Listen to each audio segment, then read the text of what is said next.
How's it going, guys? Welcome to another video here. Welcome to ACA Guenter. I am Guenter. Hope you guys are well. Today, we're going to be doing Nostalgia Critic Bean, based on the Mr. Bean character from Rowan Atkinson. Most of you guys probably only know him for Mr. Bean or Johnny English. Rowan Atkinson, to me, he is Blackadder. He was in Not the 9 O'Clock News. He was in Thin Blue Line. He did Mr. Bean. He did Johnny English.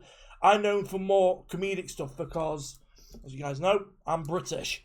So I grew up with Rowan Atkinson. Like him in Not the 9 O'Clock News is hilarious.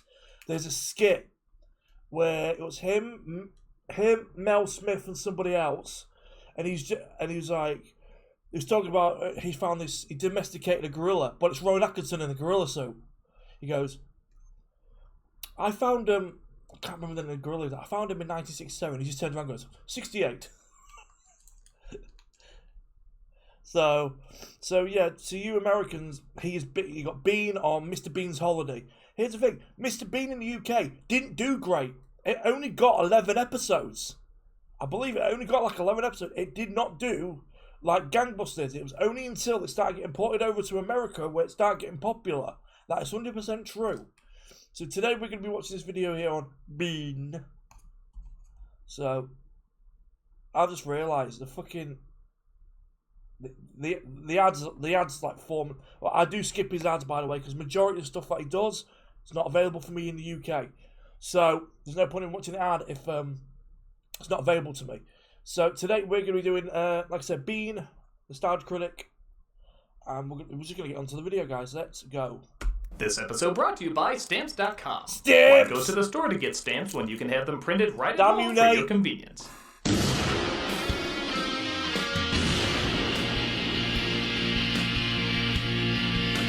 I was in Lords of War.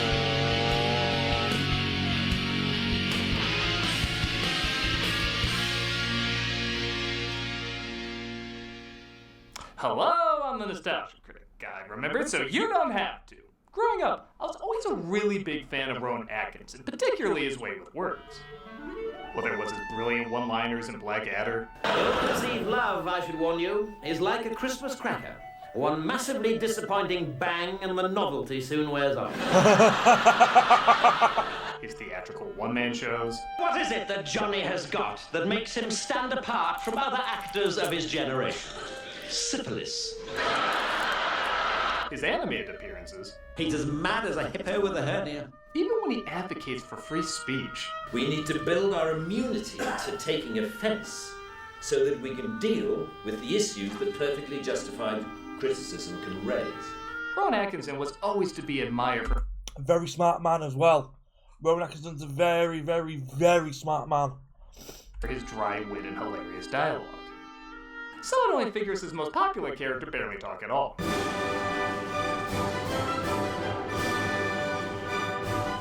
And when I say popular, I mean it's not even close. Blackadder or his stand-up may get impressively over 1 million hits on YouTube, but Mr. Bean literally has hundreds of millions. And it's honestly easy to see why. It doesn't matter your age, background, or even what language you speak. Anyone can watch Mr. Bean and find something funny. He's the 5-year-old in a man's body who goes back and forth between being sweetly innocent and relentlessly cruel. There's also an animated one as well. The animated one, my son watches the animated one, but I'm like, sometimes Bean can be a bit of a dick in the animated one. Relying little on dialogue and more on his physical humor. So it's no surprise in 1997 when a film was produced around the character simply named Bean. A film many diehard fans of the iconic character describe as existing. Yeah, because you've also got the guy in there. I believe it's I don't know the actor's name, but I know wasn't he? He was in Ghostbusters 2, wasn't he? That's who I'm thinking of. The other guy. Directed by Mel Smith, the albino from Princess Bride. Would you like another helping of random? Bean, understand. It's not random because Mel Smith and Rowan Atkinson used to work together on Not the 9 O'Clock News. Understandably got mixed reactions from audiences and critics. I think everyone wanted to be on board for this movie, but the reuse of already seen material, slow pacing, and very disjointed narrative had a lot of people leaving pretty underwhelmed. I don't know many people who hated, but many many can agree just watching a Mr. Bean episode is probably more worth your time. Yep. So why do so many people think it works there but not here? Well, we're gonna examine it to find out. Let's take a look at, I'll just let him say, Bean. Or as you might be saying after seeing the movie, Bean. We open with something rarely seen in Mr. Bean, him mugging. As it should be pointed out, one of the alternate titles to this was Bean, the Ultimate Disaster Movie, commenting on the influx of disaster films that were out at the time. Bean, the ultimate disaster movie. And as awkward as this movie can get, I'd much rather sit through all of it than one argument from Bill Paxton and Helen Hunt. I may have walked out, but at least I showed up in the first slightest There's a whole idea. You road never had the thing. slightest. Obviously, he has no idea what she's getting. I know Nostalgia Critic's done a review on that years ago. He did Twister years ago. And I definitely want to go back through watching some of his older stuff. I think there's still one or two of his older content that I have not seen yet. So I might get on with that. Oh Christ, just give me somebody's head in a turkey cooch already! Mr. Bean works as a security guard at an art museum where he, well, mugs some more. Wonder if someone's gonna confuse him for a work of modern art. Nope, didn't even try for that joke. Well, let's face it, nothing's gonna be confused for modern art in this movie. I suppose we could just fire him. The firm is about to fire Bean, leading to the most British response of somebody getting fired. Hi, Doc Cotton. Rest in peace, by the way. I can't remember her name, but she'd always be Doc Cotton. But the head chairman has nostalgia for Bean. Imagine living your life around that. And enjoys his, well, mugging.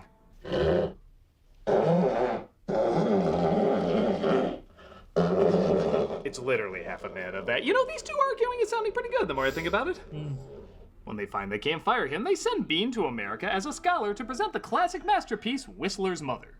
Oh, and the handling of their chocolate division to Lucy Ricardo. Yeah, what do they think is going to happen? They're recommending a guy called Bean to represent them. Bean. Peter McNichol plays David, the art gallery curator who says Bean should give a speech about the painting over a celebrity. Which is funny, as the person told they should overlook the celebrity is an overlooked future. Oh, she's from bloody... Oh, God, what she's in. She Americans, Grey's Anatomy. That's it. Celebrity. Mommy, I don't feel well. On the plane to America, Bean sees a little boy getting airsick and tries to make him laugh, surprising a sleeping passenger by popping a bag. When it doesn't work, the kid pukes, and Bean uses the bag unaware it's, full.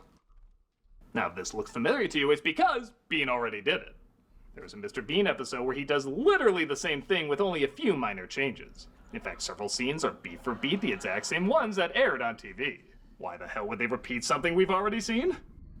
It's a little complicated.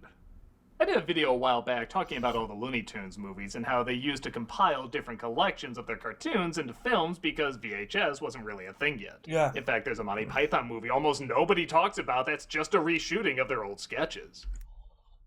I'm the lumberjack and that's okay.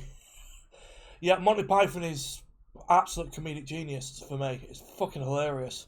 But big shock, this didn't really make sense to do anymore in 1997. For one, we had VCRs now and could watch these routines whenever we wanted. Right. Those videos, that's what my old school used to have. My school had all of them. So whenever it was like a really rainy day or if it was like you couldn't go out, they used to put these on DVD. They used to come in massive screen, massive blocked big CRT TV with a VCR, and used to have either one or two of those attached to it, and that's what we had to watch during our dinner break. That's what we used to watch. Bean. So yeah, I'm kind of grateful for my school giving me the style of humour that I'm into. 2, the scenes just aren't as funny without the audience laughing and experiencing it for the first time. Maybe a live performance of this might work better because it's like hearing a song you love in concert, but recorded. Yeah, it's like Rowan Atkinson's basically he's basically doing all these old improv and putting a movie around it, which yeah. And the person, guys, who sat next to him then was Angus Deaton. He got done a few years ago for I know it was something sexual. I can't remember what the reason was. I know he got done for something. There's nothing really exciting about it. 3, the delivery's all wrong. Yeah. Okay, they add this guy sleeping, which does make it funnier, where in the original it's just him and the kid, but look how this is edited.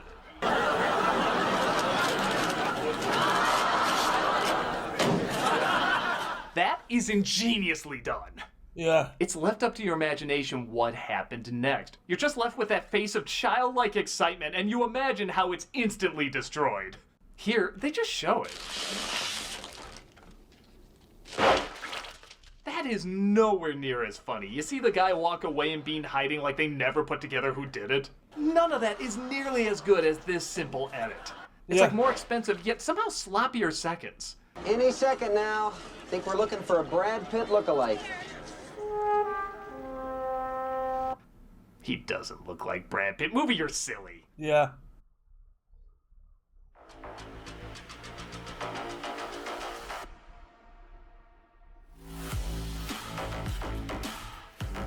New electric vehicle from fucking Persia. It looks like something from Cyberpunk.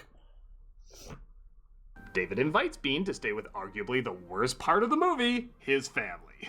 We have an expression in this country. It says, over my dead body. I'd like to put it on the table right here and now. I hate these characters. Why? I actually have no problem teaming Bean up with somebody in this movie, and Peter McNichol plays the straight man brilliantly to his antics. But the family's just here to set up bad routines and or bad drama. He has an original quality. He goes today. Because of this, they're not developed that great, they're naggy as hell, and their humor's pretty lame. This is a once-in-a-lifetime opportunity, and it could be seriously great for the kids. You're kidding. We'll be right back to Disney's One Saturday Morning. I can play that. That's the kid from Recess.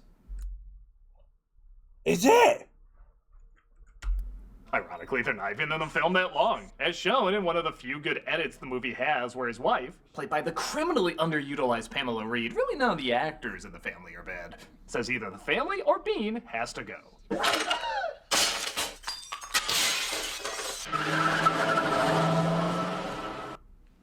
that's pretty good. Yeah. But no joke, they're literally not in any more of the film until the very end, where they suddenly come in and hijack the movie to take everyone to another climax. If this was a Jurassic World movie, they'd be the clone that took the camera away from the dinosaurs for no reason. Hell, even that funny edit I showed you earlier is handled a little strangely right afterwards. After they leave, they literally stand there in silence for 20 seconds.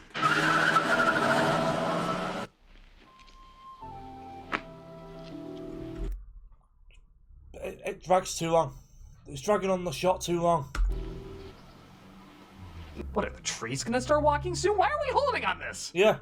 David takes Bean wherever he wants to go, so they drop by an amusement park. When the ride isn't scary enough, though, he messes with the controls, resulting in this decent laugh. Again, that's pretty good. But wouldn't you know it, the boss is coming to dinner, and David totally forgot. Quick, I got that old turkey routine from the Christmas episode. Anything else we can recycle? Bean's speech is gonna be okay. You don't want to die of boredom the second he opens his mouth. Don't ruin this man. He gave up his job as judge to give you this art gallery post.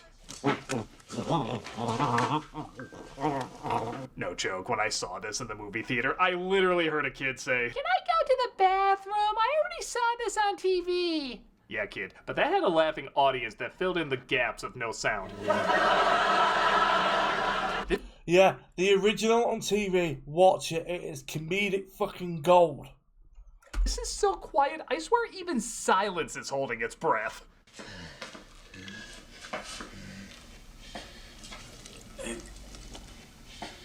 The Big Bang could be born out of this silence. Yeah, it's a problem again. It's basically, it's just rehashing old material. Try putting the turkey in the microwave and it blows up. It's cute. But you can tell this was filmed expecting a huge amount of laughter. Watch. Again,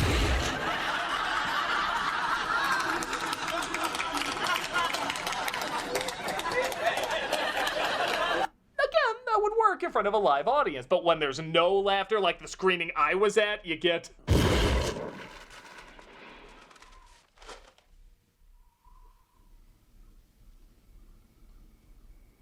Mimes playing charades aren't this quiet! David puts together he's not an expert, and again, I do like seeing these two together. It's kind of a shame they never worked him into anything else Mr. Bean related, because it is great seeing McNichol's reactions. Was Leonardo da Vinci an American basketball player?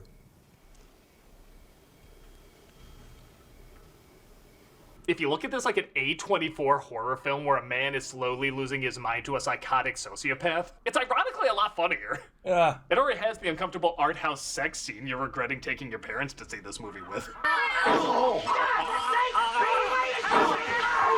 It also serves as its own porn parody. Oh, that's disgusting. Imagine entering your name and a few details, and all of a sudden, all of your car finance agreements that you had.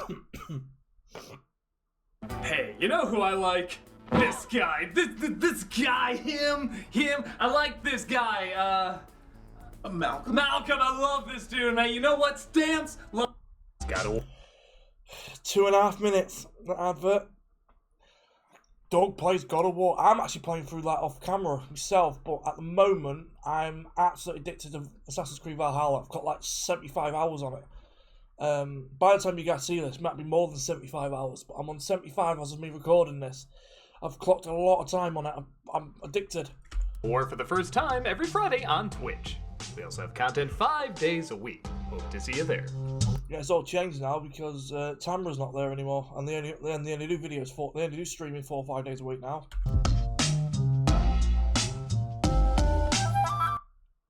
Whistler's mother arrives at the gallery, and guess who David brings with him to see it? Right after he picks up Professor Hardy and Dr. Laurel as well. They go over security before the big reveal. There are only 2. I am the other one. So if the painting turns up missing, I'll know where to come. Sweet. After one doctor inflicts damage, we'll see another doctor inflict more. Doctor, why don't you just stay Wait a minute. Was he in a horror film, was he? Oh, cool. here? Maybe a look at the real thing will inspire you for your speech. Okay, at this point, this is like leaving Kanye West at a bat mitzvah. Somebody should have known better. Yeah. Bean gets close to the painting and accidentally sneezes on it, and as you'd imagine, all his attempts to wipe it clean make it worse.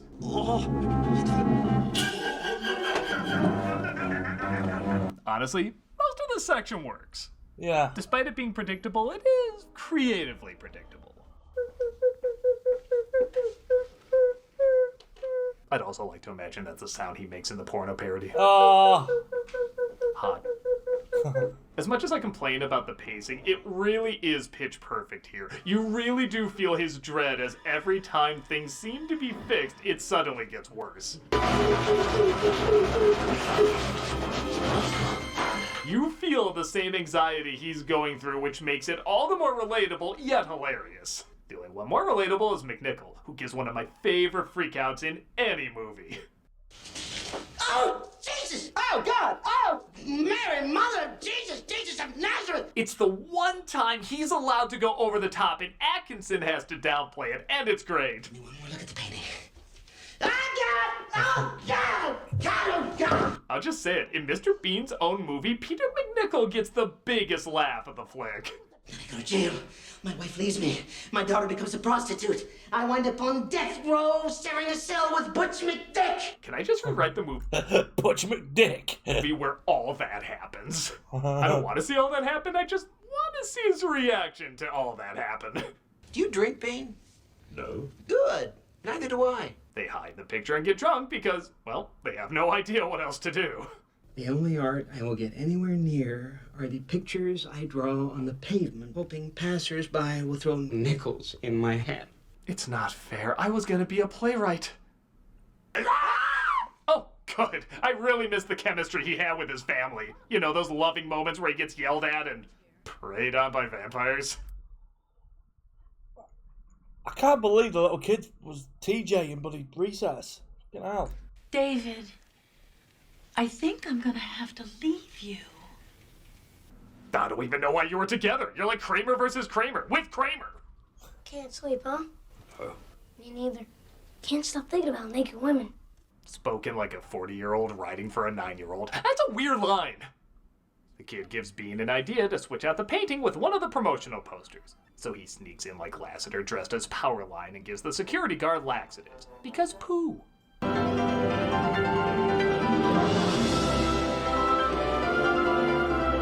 Wow, they really built up that inspiring tiny whiteys on his head music. That was a magical moment, I guess. That was funny. He switches him out just in time for a cameo from General what? Burt Reynolds. Low point of his life or high point? I don't know.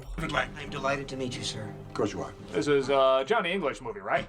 Welcome to our humble abode. Not too humble, I hope. I'm expecting much. No joke, apparently Burt Reynolds was such a big Mr. Bean fan, he demanded a role if they ever made a movie. Man, imagine if he was given McNichol's part. Sit down. The people seem to fall for it, but they forget Bean has to make a speech. I like this because he does talk so little, so the idea of him giving a speech is like pulling teeth, and he delivers it as such, saying very little, very slowly. If it was really small, microscopic, then hardly anybody would be able to see it. Half the joke isn't even what he's saying as much as how everyone wants to believe what he's saying is so ingenious. With an election year coming up, get used to that. His mother was a hideous old bat who looked like she had a cactus lodged up her backside. The accent's funny. Somehow he gets through, everybody applauds, and oh, well, that ends well. Your daughter. She's been in a motorcycle accident. Oh, right, the characters everyone hates are in turmoil. What I love is that in the middle of this ending getting interrupted by an out-of-nowhere dramatic climax, it's interrupted by yet another out-of-nowhere dramatic climax. Yeah, no kidding, there's a shootout on the way to the hospital. Interwoven like a rug made out of Christmas lights. Put it down! Put the gun down! Jennifer Langley's room, she came in about 11 o'clock. Oh! Hey, don't interrupt with this comedy. An episode of ER is starting. Oh, my bad. Grey's Anatomy. Yeah. If you want a funny, the only funny comedy I know which is Boss Butt related is Scrubs. For Scrubs is hilarious. I'm so... Again, if I could just watch a movie of Peter McNichol bumping into people, I somehow feel like it'd be funnier than most of this flick. Yeah, probably. As you probably guess, both of these are very sloppy setups for comedy from Bean. One where he dresses like a doctor and works on the cop who was shot earlier. He Seinfelds an M&M into his body, and in a scene that's so stupid, I kinda gotta laugh. He stumbles upon the bullet, and it instantly brings him back to life. She's climbing back. Stabilizing. See, you went to the best of medical schools. Doc McStuffins. Oh, God. That doesn't sound right to me. McStuffin sounds like a euphemism for sex. Come here, love. I've got time to give you a McStuffin. What time is it? Can you turn the clock back about 12 hours for me? Aw, I guess I have missed how they haven't said one nice thing to each other in the entire flick. I still want them to make it. Wake up. Wake up! Bean goes 2 for 2 as he stumbles into the room of David's daughter and he accidentally shocks himself, waking her up. Mom! Dad! What kind of hospital is this? We're accidentally running into people saves the day. I think 3 people were brought back to life during this scene alone. Tell us, what can we do? We'll do anything. Well, I suppose you could let me stay another week. He is the Elmer's glue that held your demolition side of a marriage together. He stays a little longer to do a few more routines, including a pretty great one where he's introduced to giving the bird and has no idea what it means. The look in this lady alone makes the bit worth it. And Bean finally goes home. I mean, he's just expressing what we'd all like to those characters. Yeah. He heads home to England where it's revealed what happened to the original painting of Whistler's mother. Well, it's weirdly more appealing to look at than him as a cartoon. Oh, he fought the cartoon up. Yeah. Do you know what? They've been shown that on British TV. That has been shown to toddlers. And there's been an episode where he's in a hospital in a gown and you can see his ass. His bare ass. And I'm like, that's been shown to kids. Toddlers. And that was Bean. Most people are right. It is better just to watch the original shorts. Yeah. I will say it's not an awful movie. There are some moments that get some real laughs, like messing up the painting, the amusement park ride, waving the finger. McNichol's performance, moments like these are really enjoyable. But man, do you have to wait through a whole bunch of awkward boredom to get to them. Yeah. I usually don't mind if a movie has a forced setup or contrived plot if it leads to the goods, which in this case would be slapstick comedy. Whose idea was it to make a film of it, though? I want to know whose idea it was. But most of the time it's either dull or... We'll check on Wiki in a minute. ...slow, or repeating bits we're already familiar with, adding very little. I still love Mr. Bean and Rowan Atkinson, and this movie in no way destroys his comedic legacy. The half-hour shorts is really what's gonna last, and most of us are gonna watch over and over. Yeah. The movie's not a train wreck, but it should be a silent partner in a mostly silent landscape. Yeah. I'm the nostalgia critic guy, remember? So you don't have to. Can't stop thinking about naked women. This month for Cammy. So what? Okay. So,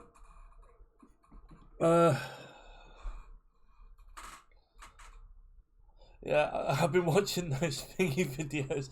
That Tony. Oh, it's been getting. I've been needing a good laugh recently. So yeah, for me, right, don't get me wrong. Rowan Atkinson is, without a shadow of a doubt, a comedic fucking genius, and he's one of the Britain's greats. But this film is bad. I've never rated this film. So let's have a look. Let's have a look at the Rotten Tomatoes score and the budget. Oh, it was written by Richard Curtis. I thought the music is done by Howard Goodall. If you know Howard Goodall, guys, you name any British comedy, he's done the music for it. Bottom, check. Red Dwarf, check. Huh! I'm looking at the cast. The one who played Leonard's in it.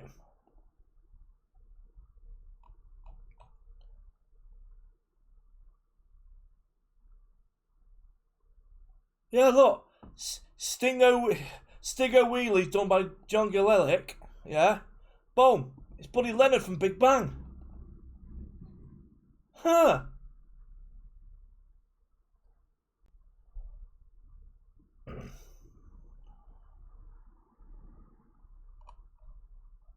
So the budget was 18 million. Yeah. Box office 251 million.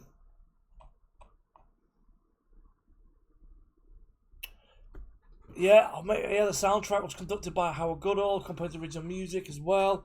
Got some original songs as well. Gabriella, Wet, Wet, Wet, Walking on Sunshine, Katrina and the Waves. Opened up in the UK. Australia got it a month before we did. It grossed $3 million. In the UK, it got $4 million. In Germany, it got $6 million. In Germany, it beat The Fifth Element.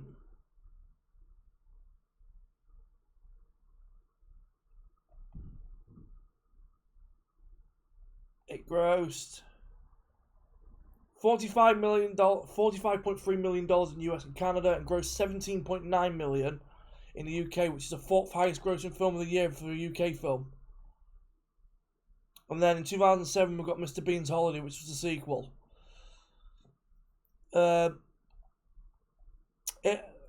Sequel had a budget of 25 million, so slightly more budget, but made more money.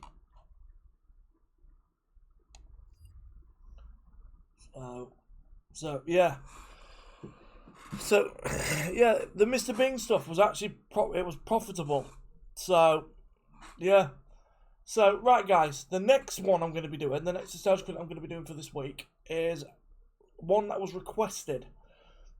It is the Super Mario Bros. Anime, which is, let me just, nostalgia critic,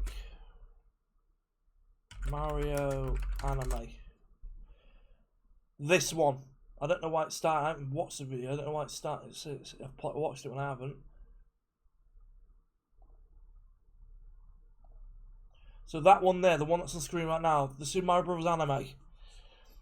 So we'll watch that one next, because that one, I think that one has been requested. So I'm going to do the Super Mario Bros. Anime next. I've not seen that video yet. So anyway, guys, that'll be it for this video. If you enjoyed this video, don't forget to smash that like button. Don't forget to subscribe. If you are new, do check out my two Let's Plays. We've got Castlevania Order of Ecclesia on the Nintendo DS. And on Friday, I'm starting